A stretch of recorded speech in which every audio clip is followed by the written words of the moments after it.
good day to everyone.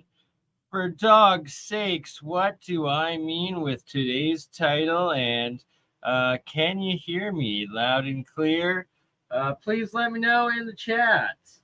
Otherwise, I will have to adjust my volume. So, what am I saying? For goodness gracious, for the love of the children, stop the opiate epidemic. And as a former opiate user, prescriber, survivor, I am having to, it's the last days of the settlement of the class action, apparently. And it's been like 8 years at least that I've been a part of this thing. And thank God it's been 5 years now, coming up in March. So 2 months shy of 5 full years I've been off of Oxycontin, but it was over 10 years that I was prescribed to it. And as I've had to be reminded and reminisce over the last several days, having to submit a new claims form after the last law firm that had been representing me out of Calgary, somehow something happened and it folded, or the guy died, or they ran away with the money or part of the money. I have no idea, but all of a sudden it was going to settlement, and then it was like, oh no, this Haggerty law no longer exists, and now it's going to the court. Now all of a sudden there's this other company on the other side of the country that's taking care of it, and we've had to go through it. This deadlines come, so like the last several days I've been refilling out this stupid ridiculous form, and basically reliving the entire process of the darkest days of my life, going through the opiate addiction, the prescribed drugs, getting cut off of them by doctors, then still being physically addicted. So then you buy stuff off the streets, and then a couple of times ended up that was laced with the fentanyl. So then I was could tell that I was about to overdose. So I had to drive myself to the hospitals twice. And the relevance of that is that in this legal process now, for each time that you potentially were overdosing and it's documented at the hospital, it gets you a little bit more claim, I guess. And then now I also have to go around to an ex-girlfriend's family and ask for a letter from them vouching that they fired me because I was an opiate drug addict, and that's why the relationship didn't work out. And that also gets me more claim in this class action lawsuit. So it's literally yay, I get to go to the hospital and track down. The more times I was here, that maybe was there one or two I was blacked out that when they came in I don't remember, and so it's not 2, is it 3 or 4? Yeah, hopefully, so that I could get more money. Yay, fingers crossed. No, just all right, trying to get a little sense of humor out of it all. But as you can see, also, right, I'm talking with my mom about it. She's helping me, and she's taken the documents of it all and collected it all for me throughout the years, and also lived it all along my side. And thank God for my parents. I probably would not be here today without their support throughout it, and wouldn't be 5 years off of it without their love and support throughout it all. But point of what I was getting to with that, reliving the darkest parts of it, because it's were there any suicide attempts? Were you suicidal? It's well, thank God I never actually acted upon it. But you got to that point where it was it was this vicious cycle of desperation, of chasing the getting that fix of your prescribed pill, then like the withdrawal of it all, and then just like the fear and like the fear of having to relive it each day, and it's never going to change, and becomes hopelessness, and you have to just break that cycle and decide to get off of it and to take programs to get help. And that's another aspect of it, is that I have to go around to the 5 or 6 different drug treatment programs, facilities that I also went through in that 10 years now. And I have to get a slip from each one of them, because, hey, the more the merrier, that little bit more that I might be and claim to, who knows? Probably the lawyers are going to take it all, but you never know. Or maybe they already ran it. I don't know, but that's what my life has been the last few days again, and is going to be again later today, as well as probably tomorrow. And then I don't know, I'm supposed to also be working with a friend doing roofing or siding, so we'll side about that in a little bit, I guess. But in the meantime, I found this gem of alchemy, and it was in the depths of my high-flying opiate cloud nine deliriousness, I don't know, party days, I guess. Anyways, that I also discovered experimenting with electrolysis and alchemy, and that there was something so much more to it, and that the drive to get off the drug, to figure out what this stuff was and is, and make sense of it all. And this video here, I can't believe survives. It's about 8 or 10 years old. And it was at like the height of my usage, but that's beside, well, it's not beside the point, because, well, the video camera is sideways, because I'm pretty sure I was so effed up at the time I was passing out as I was recording this a couple of times. That's why I'm going to be playing the videos on silent. But what it shows and documents is just crazy, because all that this is it's the first time I ever plugged in one of the Keshi Magrav coils, and I put it on the anode side, pure copper, triple solenoid coil there that you see in the middle. Also, it's also all the wires going up. That's all just one copper coil going into one anode positive outlet. And then on the cathode side was a silver coin at the very top that's out of the picture at this reference of it. But I will play it, and then I will play another video of it that I also recorded of it at the, I guess, like an hour or two later. And it's mind-blowing. It's alive. Like, I think, well, you guys and gals and everyone in between, tell me what you think. Is it alive?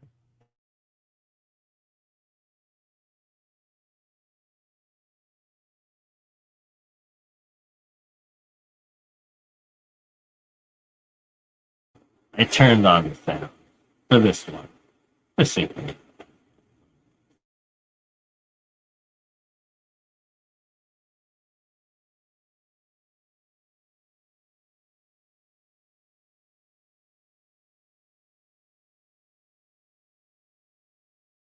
Oh yeah, I've been involved in the actual class action lawsuit for 8 years now. 8 years.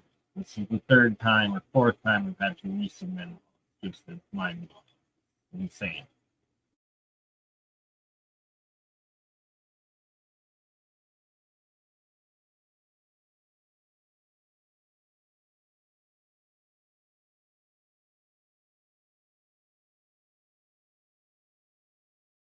Right? Like, oh, Bernie's nodding off there. Oh dear. Oh, I'm gonna like wake up in about 30 seconds, I think. But while I'm nodded off here,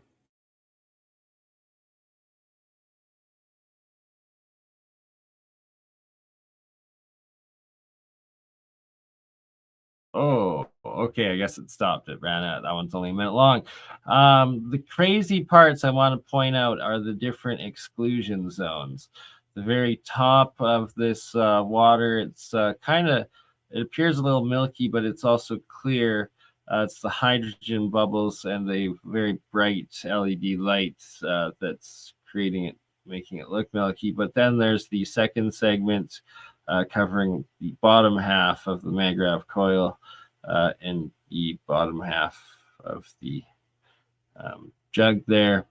And it's the white, pure white monoatomic. And then below it, the same size, a second layer of these different colors of green oxides that form and cluster and literally look like plants that start growing. It's wild. So I'll play this one more time, but actually on silent because that was kind of annoying. All right.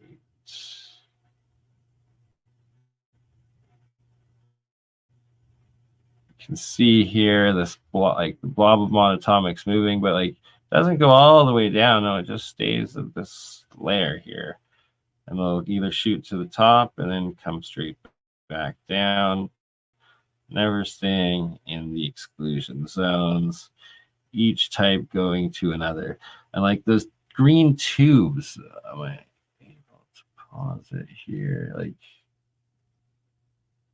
look at these different tubes and clusters at the bottom. They just are suspended and they float, and it's just the strangest stuff I've ever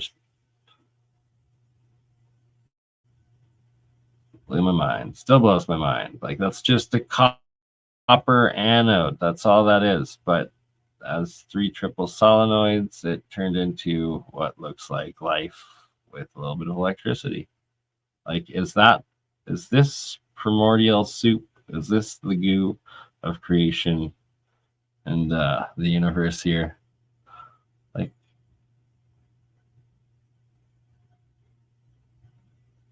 you can see this cluster moving right there. If you can see my mouse, I'm not sure if you can see my mouse.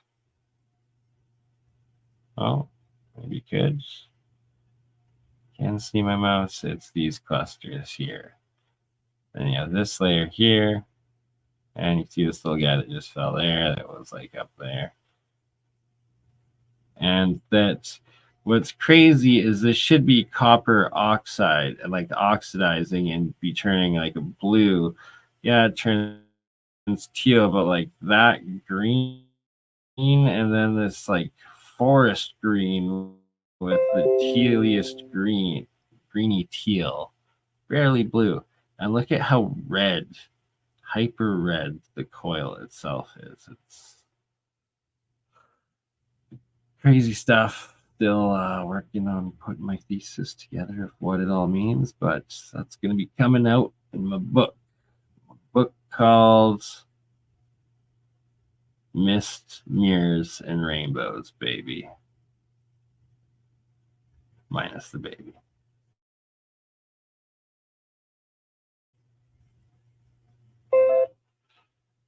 All right. So, right, like, is that giving life? I think so. I believe so. Like, these plasmoid clusters that grow, like, literally the clusters of these metals and different elements and ormus, GANs, monoatomic stuff.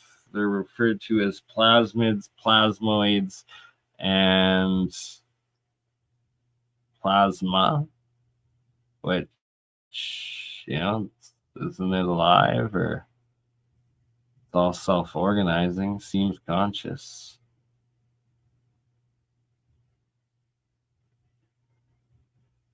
Okay, so that's that one. Now for the longer video.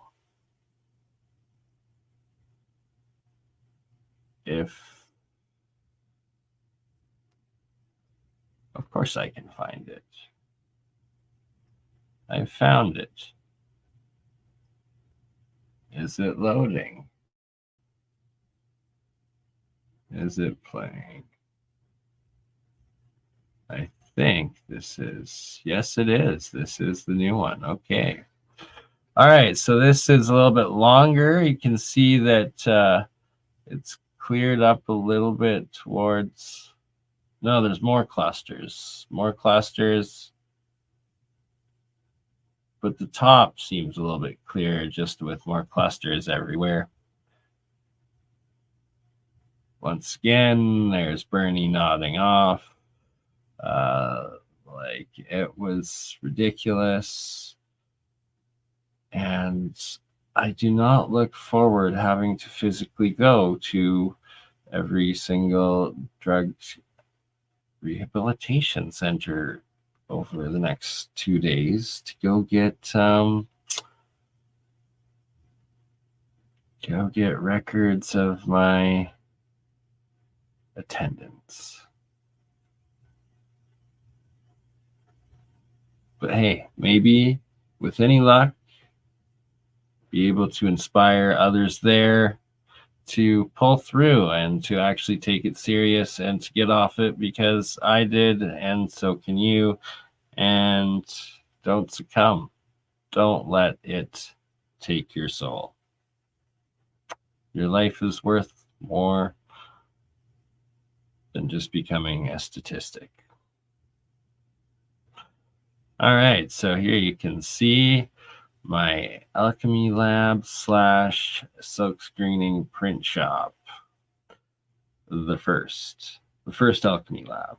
It was about my 5th iteration of the silk screening shop, and I'm currently working on establishing my 9th iteration. Hopefully this month, coming up in February here.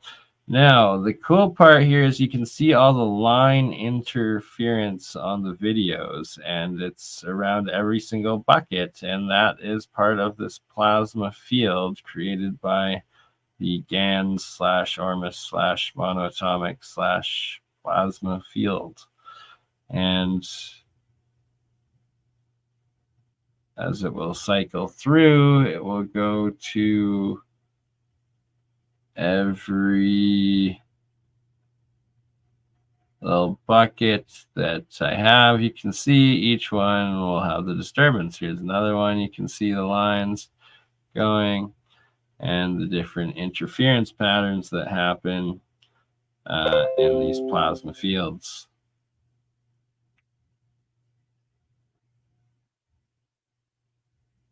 There again, in this random bucket, that one wasn't even plugged into electricity. And once again, we've got, look at that guy. Isn't that something? It was alive. It is alive. That SOB was alive.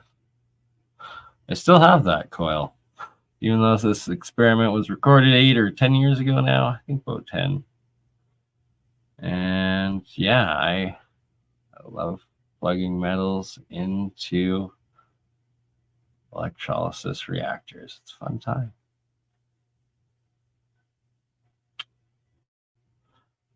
All right, what else did I want to share today?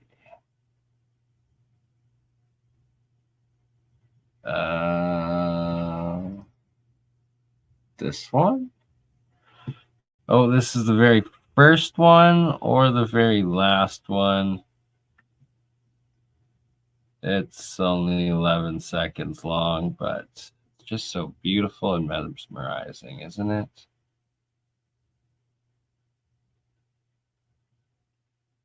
It's alive. Okay.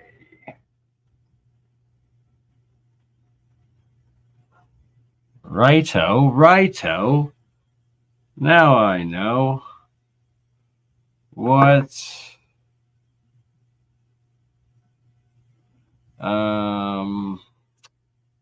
we're gonna show next here. Let us show a couple pictures, and then we'll end her off with some Bob Green here, because shout out to Bob, he's the man.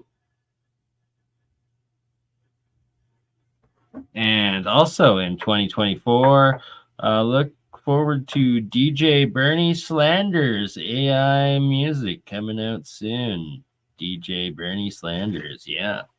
And if you donate, you can help kickstart that career. What we're looking at here is several different fields of exclusion zones and giant clouds, nanotubes all forming. Some interesting things. Don't know. Oh, there we go. Self-organizing, happening even in square buckets. You still get the spirals to the center. Entropy. Here's another square rectangle bucket. Spirals upon spirals of layers. And there's like straight exclusion zones down all the way through. It's quite fascinating effects.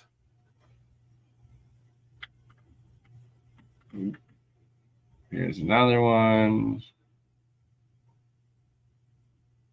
Another rectangle, yet we got a spiral. Another rectangle, a spiral. And here we got it turning into a double. 1 into 2.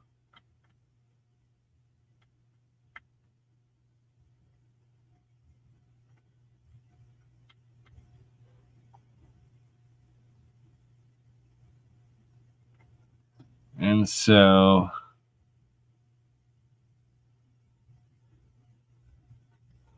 this right here, this is something else. This documents the sulfur state that the ancient alchemists speak of. And you can see at the top, there's this blue oxidized layer. And then at the bottom here, you can see these sheets of this blue layer, and that they were at the very surface. They formed a layer, a barrier that sealed it from the actual seal of the can. And then the can rusted a couple holes. And then when I actually grabbed the can and moved it, it then broke the seal, the natural seal here, and then instantly everything from top to bottom turns to the yellow sulfuric state. And that's while this copper is in this pink red state. And when I had sealed it in this pink red state, and you break the seal, and it puts out a layer of this yellow sulfur, and it's on top of the red active macular state that it states it's in. But that's getting deep into Sir Isaac Newton's 7 colors of transmutational metals, and the lesson and book that I'm gonna have to be doing. Oh snap, look at that. Did I just dox my greasy fingerprint? Shit. I don't know. All right, but look at that. Just look at that yellow. It's crazy. What else? Oh, we got another swirl here, just in a Tupperware. Poured some monatomics in, and it turns into these swirling layers. Again, all on its own, the concentric circles. Here we got the red blue. Why is one half blue, the other half red?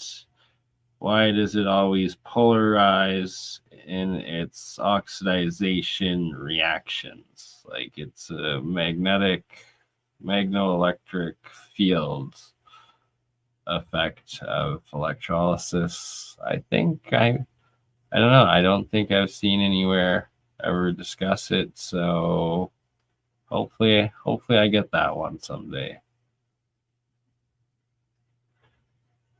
Here we have a piece of gold chain, and it's connected to 2 copper wires that are insulated and go out of the water into the air and connect to this silver 1-ounce coin. So I've created a circuit essentially between the gold and the silver. And then you can see the cloud of white monoatomic gold, literally this band, form and twist and come around and start pooling with silver over here. And then it would condense at the very bottom. And no electricity in it all, just the silver and gold connected to each other. And could that be the Philosopher's Stone? I speculate, most likely. What else are we looking at? We got another nice exclusion zone. It's monoatomic tungsten. What else are we looking at? Oh, see, look at this. I think this is the vessel of a homunculus. This is I have discovered and created how to make the vessels of the homunculi. Like, look at that. Is that not like a head and a face? And then these are all nanotube structures that have grown out of it, like that right there. So here's like a Keshi 1 triple solenoid copper coil. And then this right here was literally just a copper solenoid, triple copper solenoid coil, 1/2 going down. And then it grew like this head and all of these crazy tubes down and like grounded itself. And is that not the vessel of a homunculi? All right. Yeah, I do agree. It looks like seaweed.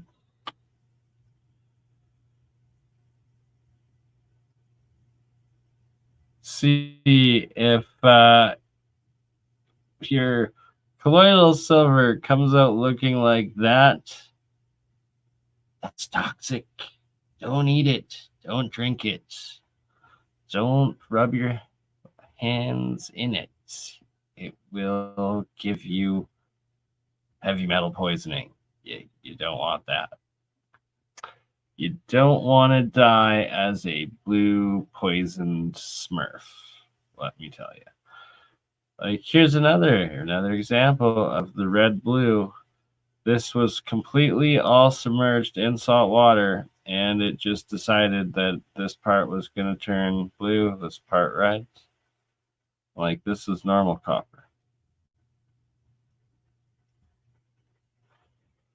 Strange things.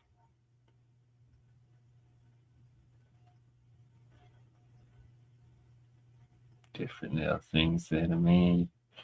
Here it is. Reacting.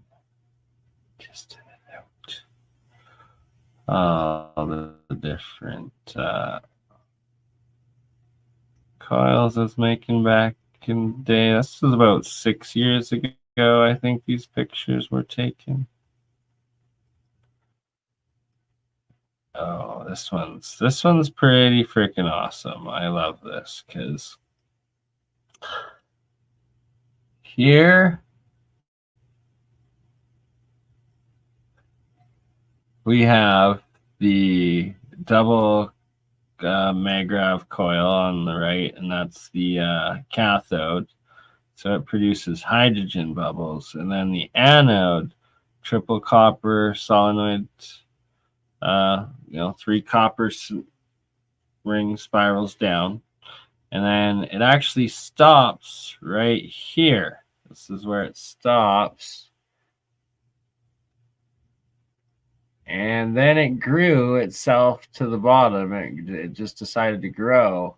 But then it also decided to completely cover itself in bubbles and the bubbles decided that buoyancy no longer exists, and they just decided that they now live on this thing and decided to grow down, and they decided to grow down and just permanently grow themselves to the ground.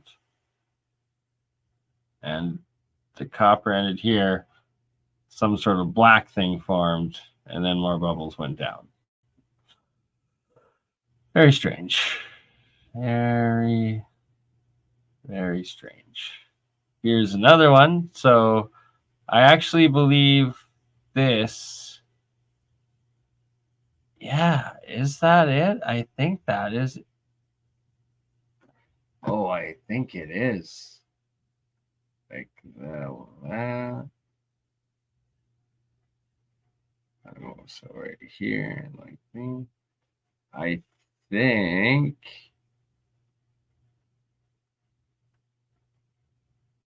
Yeah, so this guy right here actually grew into that.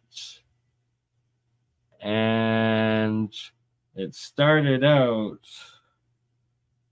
as like this. So it just started out as like one of these guys, and I'm holding up. And then it turned blue, and then it started to like grow bubbles all over it. And then it grew more bubbles all over it, and then it grew bubbles downwards and like an arm of bubbles into the ground with a giant black gap that it also just grew. And yes, color is akin to frequency, and that's something we're going to be going a lot deeper into. Just probably not today, as I need to get a few hours of sleep before I have to go to my ex girlfriend's family's restaurant to beg them for documentation of being fired for being an opiate junkie. Right? Like, isn't that just a wonderful task to have to do? Look at this one. So this is actually that there was a jar picture of the same jar reaction where there's this straight exclusion zone in this area here where there's nothing. And now you have a giant cloud of plasma tungsten, because this is a tungsten ring here. And this giant cloud of tungsten that's collected, and then also down there is more tungsten.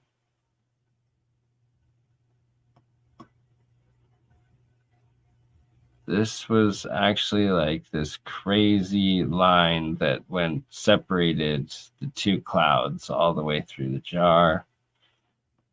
This does not do it justice. Kind of like when you see two different oceans combining, but that was just, it formed more and more as the reaction happened. It was strange. A little tornado almost. Clouds that form. Little plasma clusters.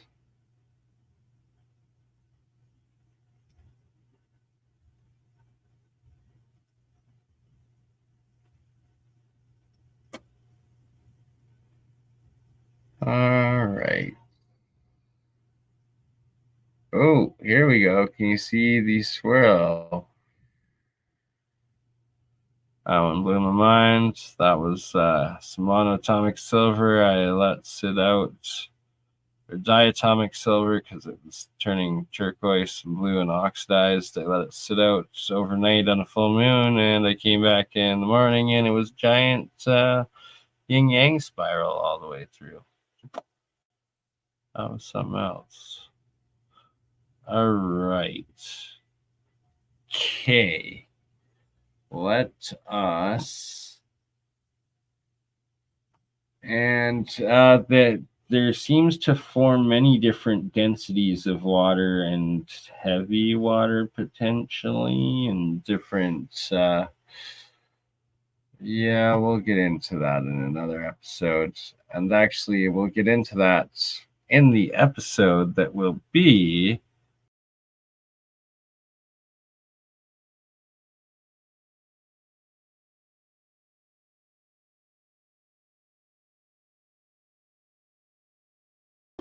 and I hit the wrong button.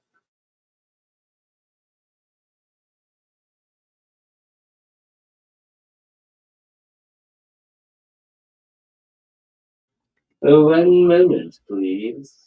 Sorry, everyone. Anywho, I hope everyone has a wonderful week ahead.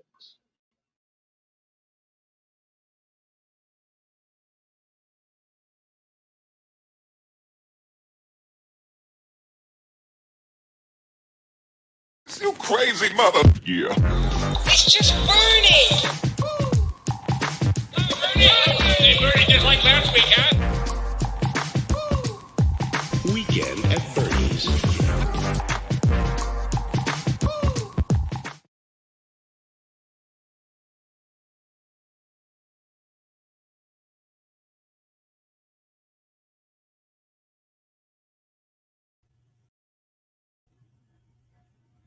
Is it gonna work? Oh, I'm back. All right. Shout out to Sarah, Mindful Exposures, who made that wonderful little clip there.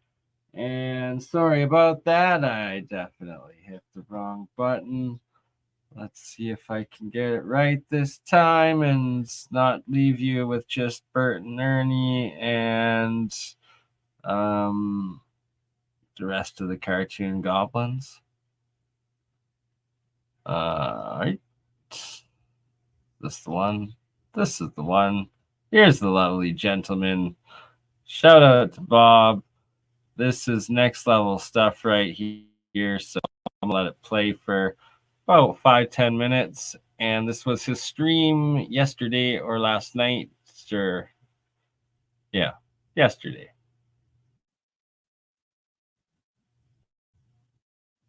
Oops. Apparently, Yes, I gotta add it. Maybe it's a different guy, but there was a Fred Zopfel that was nominated to be a member of the U.S. Nuclear Safety Research Review Committee in 1990. His literal job, therefore, would be to monitor any nuclear research that could lead to safety issues. Okay. Now, let's look at someone else that did cavitation research, shall we? And this was someone that was a researcher who we referenced in the work that's just been published in Nature Scientific Reports. And that is one Russi Telyarkin. Okay. And I have to say, this is on Stephen Krivitz's Lena reference site on New Energy Times, and it's an incredibly detailed, fine piece of work. And this is Telyarkin, and Stephen met him, I think, a number of times. This is one of his photos of Telyarkin. And to cut a long story short, there's this guy called Putterman. Who is Putterman? Well, you can go and find out about Putterman because he has a whole organization, I think. Let me see if I can find it.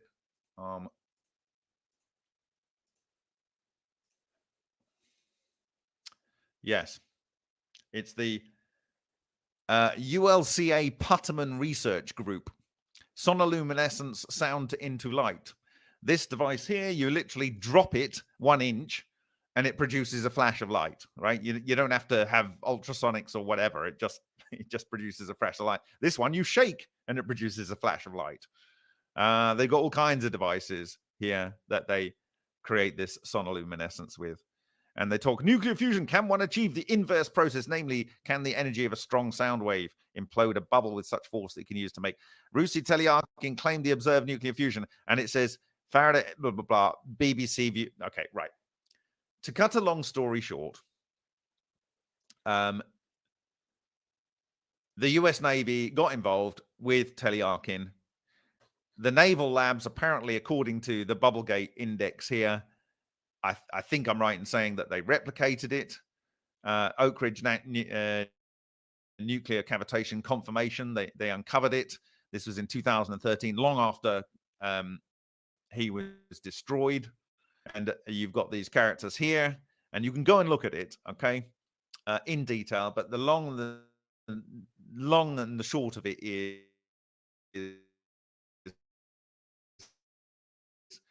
that it was just maybe we'll see it. So, following blah blah blah, and their colleagues at the Navy Acquisition and Integrity Office, the Navy imposed additional punishments on Telearkin. The Navy had decided to prohibit Telearkin from receiving federal funding. The day after the Navy sent the letter to Telearkin, Adams told Crivet that the Navy was not going to issue any blah, blah, blah. Here we go. So basically, they didn't properly replicate it. It was the US UCLA here that received the funding. The funding came from the Navy and the Department of Energy, and it's to this person that you saw on the previous website that I was showing you. And essentially, Crivet was directed to Mark Wilson, official with the Navy's Acquisition and Integrity Office. Basically, the Navy stitched him up, and the conclusion is, when he was asked if he would ever do it again, he says, "I, for one, would not put my family through this again, even if funds came begging." Telearkin wrote, right? So they basically destroyed Telearkin. With Leclerc, they invited research at the US Naval Labs. Telearkin did research at Naval Labs. It's something we were invited to do.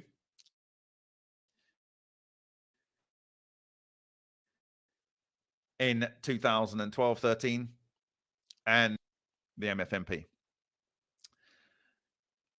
It would seem that the modus operandi is see what someone knows and try and divert them.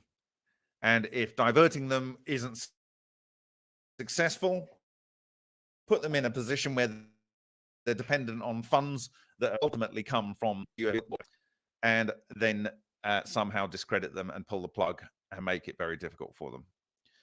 I am now appealing to the US Navy to come clean. I asked this without naming you in 2017, in March 2017. You've had 18, 19, 20, 21, 22, 23, nearly 7 years to come clean. Stop stringing everyone along. I know the weapons are probably wonderful. Yeah, really don't want those out. But what we would like is the freedom to explore the element remediation for things like Fukushima, the element synthesis for elements. So, for those that didn't catch that, this is Dr. Bob Greenier explaining how the Navy Research Department approached him and his work group to work for them. They turned them down, and that documenting these other scientists who did work for the groups and how the Navy suppressed them and intimidated them, and the death threats. Well, actually, I don't think he's gotten to that part, so I'm gonna let that keep playing.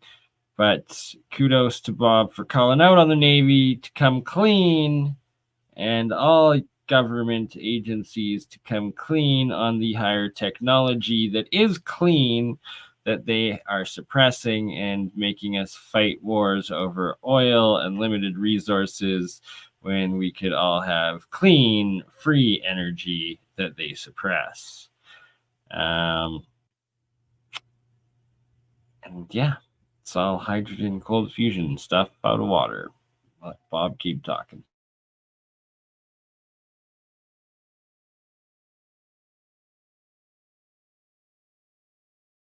That are needed, technologically speaking, for energy production and for waste, other waste and destruction, and for matter manipulation in forms of cold metal forming and these kind of things. Enough already. Stop the games.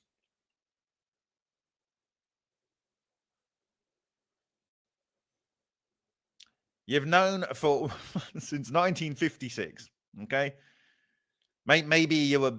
Let's say you were stupid, like really, really stupid, and it took you another 10 years, like 1976. Okay, 1976. Yeah, I think there are a number of technologies that are held by a number of countries that use this as a principle, and unimaginable amounts of money are used to prevent this from becoming a mainstream.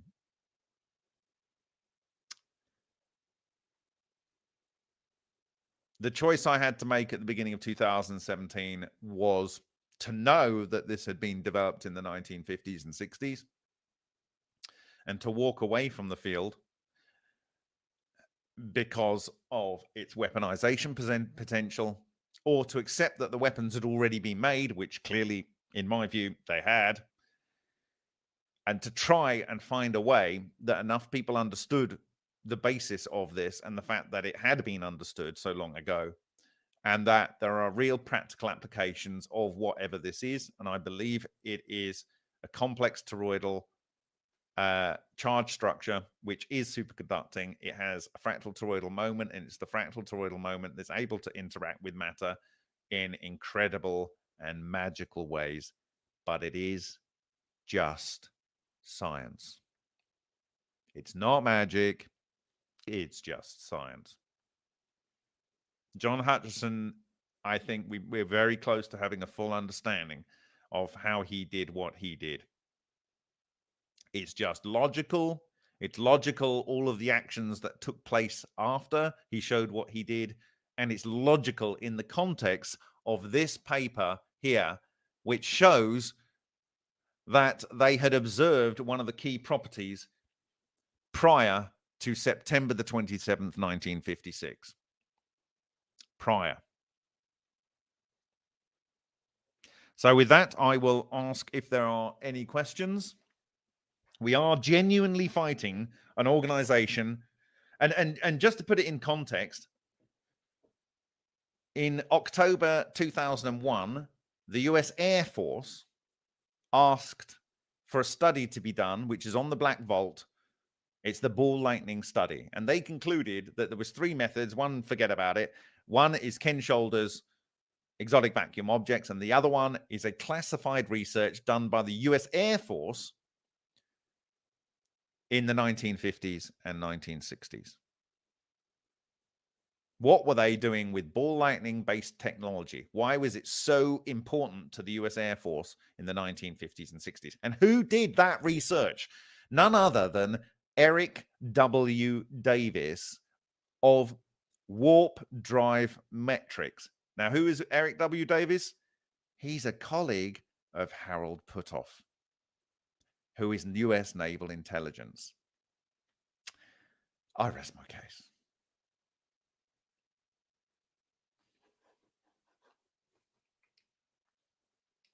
Okay. I'm going to see if you have any questions.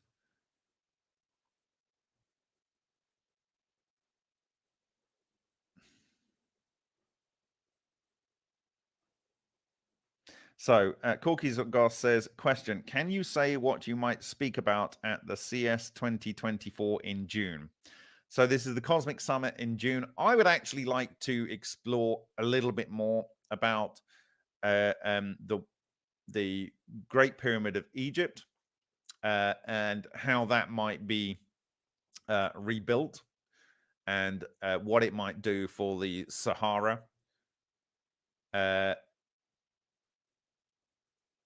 And potentially for the whole planet, and its relationship to the Tesla's Wardenclyffe Tower, I think, and its back relationship to obviously the sacred geometry. I think solving those mysteries for the people at that conference in a clear and concise way, which is just logical, it's provable, and it meets with all of this magnetohydrodynamic understanding.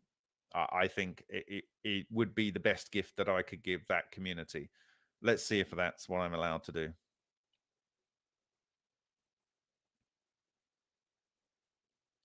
So Martin Kemp says, so if I just think about maximizing shear, then I'm on my way. Yeah, basically, when you've got a sphere and you've got plasma coming out of the engine's manifold, and it comes in, it's going around in a vortex this way, which also already means you've got shear that way. Now it's going down the sphere, so it's got shear that way, okay? And it goes both that way and then that way. So it has 3-axis shear in that sphere. The water coming in, which is highly moist, hits the high temperature flue gases and flashes to steam whilst it's traveling around in a multi-axis shear, which, when we know the Armstrong boiler, which I gave in my presentation in Zurich,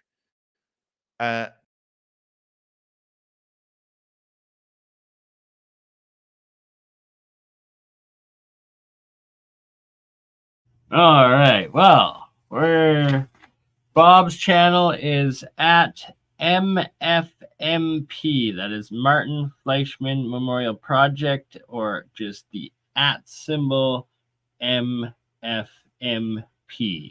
YouTube.com/@MFMP.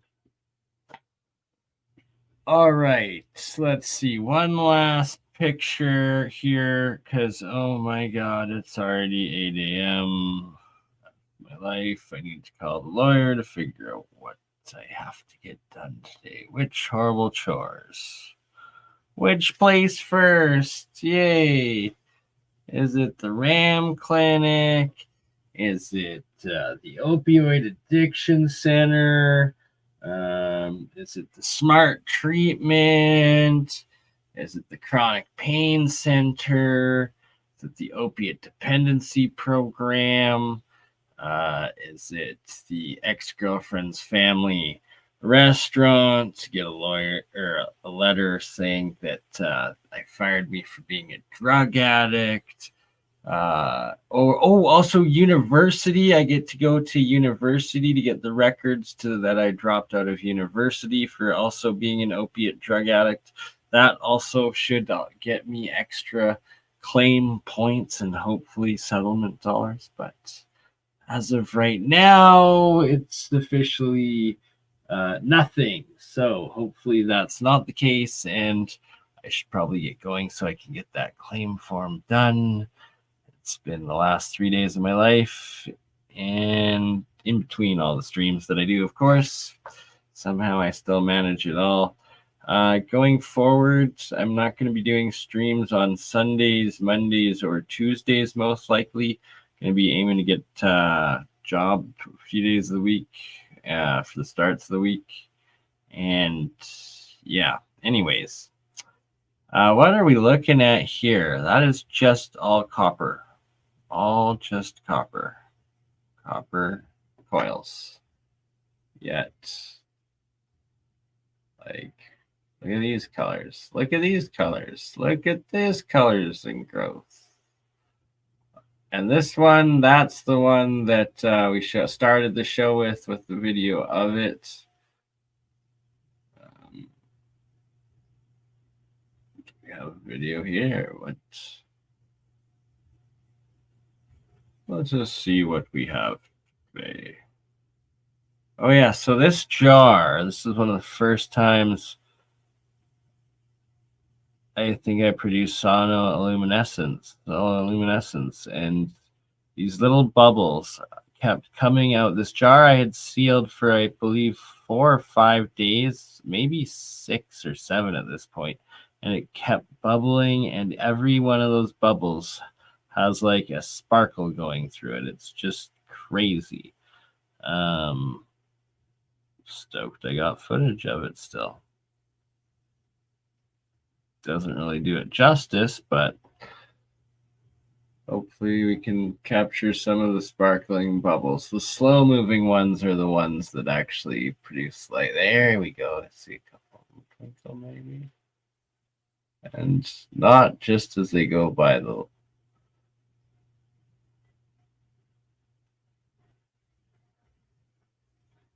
It's like a steady flicker in them. Anyways, let's keep her going. This is interesting. So we got gold chain, and see, this is how you can lose $1,500 in gold instantly as it oxidizes and turns to toxic poison that you can do nothing with.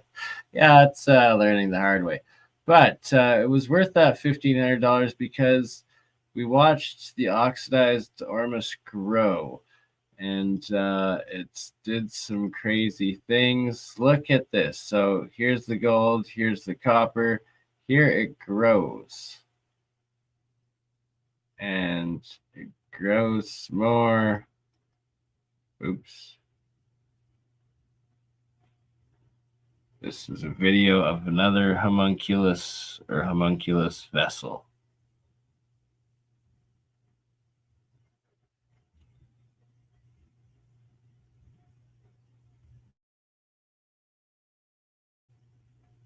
Thank you, John Boy Cat. Dumbledore, William Powles, Rhonda Butterfly, Open Sauce, Ruth Greening, Alberto Hernandez, Shem Jacobs, shout out brother, Wade Wall, Jersey Bob, Goblin Scribe, Just Frank, Candence,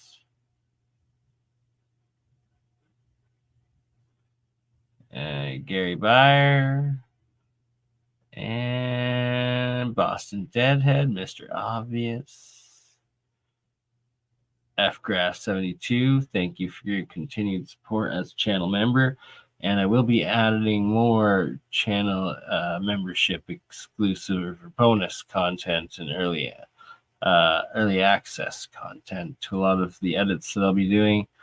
Stumbledore, Bob piqued my interest. Yo, I know there's so many. Working and living life sucks. I got to get myself a job as well for several days out of the week here, so there will be a lot less streams coming forward for a little bit, but we will do weekly shows at least 3 days out of the week, if not 4. It'll probably even end up being more. But we'll see how it goes. All right. I probably should turn the volume on for this part of the video. That looks like a giant stalagmite structure.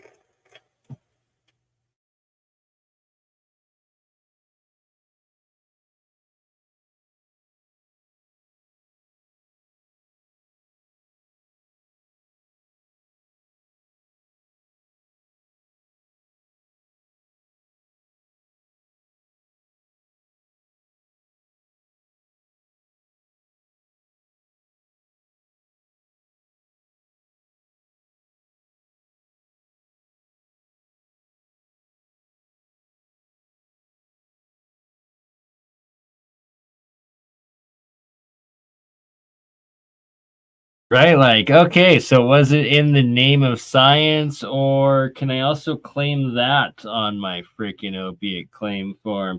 Yeah, I was so retarded and high, I put a $1,500 gold bracelet into some electrolysis. Maybe, you never know. But on that note, yeah, we're gonna call her a day here. Wishing everybody a blessed week ahead, a happy Monday. As you can see, all these jars are sealed, and as those unaware or pretext, these videos are from ranging in age between 8 to 10 years old. The newest one might have been 6. 6 is the youngest video of what I've shown tonight, of my experiments. The Bob Greenyer video was recorded in the stream.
Oh, I hated that camera.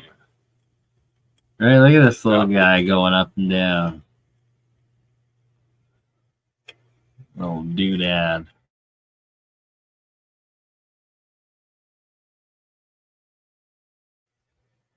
But how about that glowing layer at the top there? Like,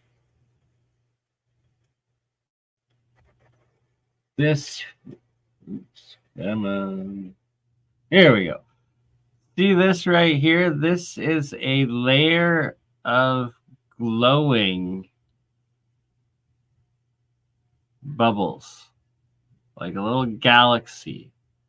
And it stopped about an inch above the water, or below the top of the water line.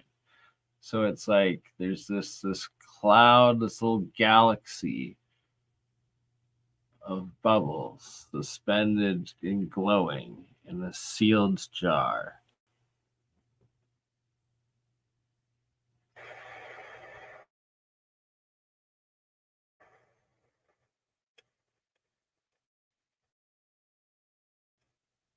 Sorry.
Oh, you might actually see some of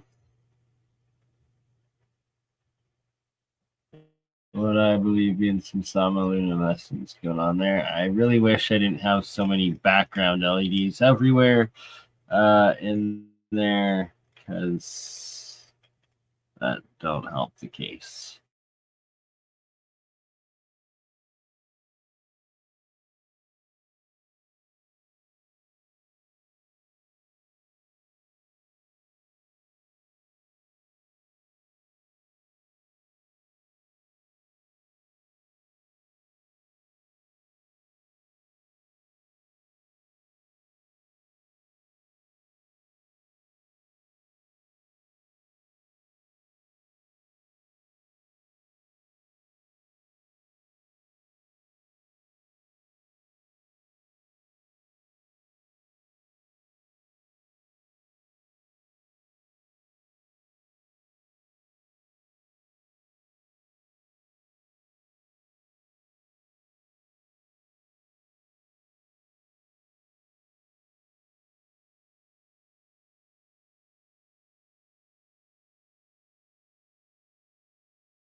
And show the galaxy at the bottom of this jar here. A bunch of bubbles floating at the bottom of the jar.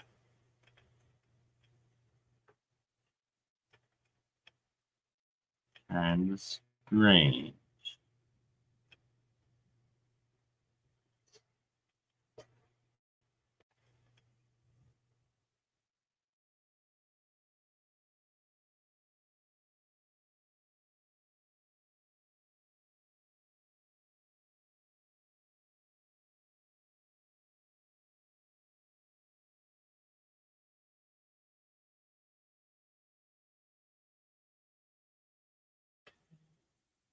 And then my creations of transmutations.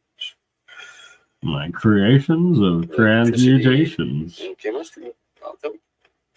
Well, look at that. Look at those different colors of oxidization, of transmutation, of just copper. It's just copper. Look at those greens, those reds, those blues, yellows and oranges, whites, blacks, all colors of the rainbow. We have And BurnEye, so chemical the plasma oxidization a little monatomic product. Yeah, you can see all the interference, Sort of plasma field interaction. All right. I really have no idea how. I'm gonna mute my doped out self there. All right. On that note, I think it is finally time. It's color, a night, a day. Good day. Thank you for watching. Please support this broadcast's work, and feel free to hit that super chat or donate via PayPal, or maybe crypto somewhere or something. I don't know. Everything helps, but if not, even liking, sharing, subscribing, do it all. It all helps. Thank you. We'll see you on the next one. You crazy mother. Yeah. It's just burning.